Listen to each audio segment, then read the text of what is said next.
Off the Cape in Boston, Cape Cod, there was a hurricane, and there was 70-mile-an-hour winds, and this massive storm going on in February of 1952, and two oil tankers both split in half in the same afternoon. And one of them got off an SOS.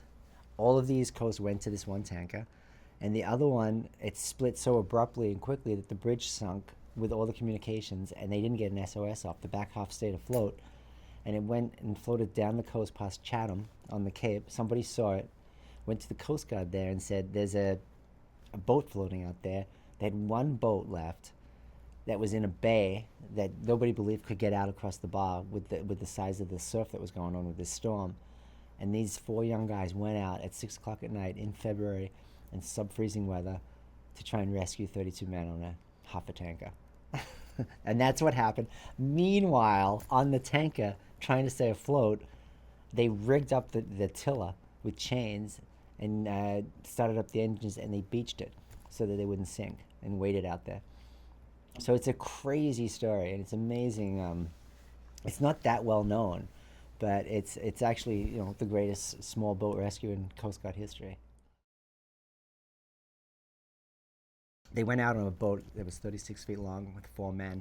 It was a boat that was supposedly able to carry 12 people in terms of being for a rescue. They arrive at the Pendleton that they've discovered 32 people, 33 actually, that survivors on the Pendleton. So doing the math, they're trying to figure out, will this boat even hold that many men? And in fact, I believe there's been stories afterwards that they've tried to fit 36 men on that boat and haven't been able to figure it out, because when you see a boat that size and that many men, it's not an easy feat, and we actually did it in the film, but it is doable. But to put that many people on that boat and then put them in 70-foot seas and having to come back across a bar, it's the fact that they could actually shepherd it through that situation and make it is astounding. At night with no navigation. Siebert is the chief engineer on the boat. The interesting thing that happens on the Pendleton in terms of the dynamic is when it sunk, all the officers died. They were all on the bridge. So there was really no clear command of who should be in charge. Siebert, being the chief engineer, had the most knowledge about the boat. And the way we try to make that character interesting, working with Casey, is that he's a reluctant hero. He doesn't want to be the man responsible. He doesn't like being in charge. He sort of avoided that by walking down below, in the bows of the boat, and not having to take on that the onus of the authority, and just the weight, I think, of having to carry the responsibility.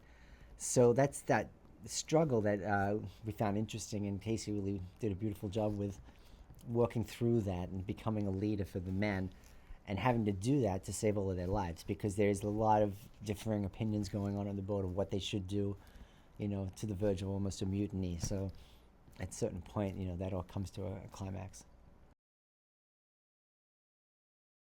You know what I loved in Scott Silver's writing, uh, like on the page, Miriam is Bernie Webber's girlfriend.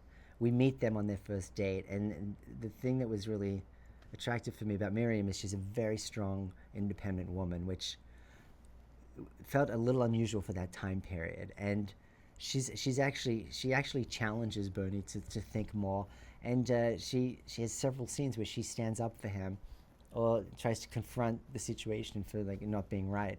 And just to have a powerful woman like that in that time period, I thought was just a great opportunity. And then trying to find somebody that could have that, do that delicate dance between being strong but not intimidating for that period.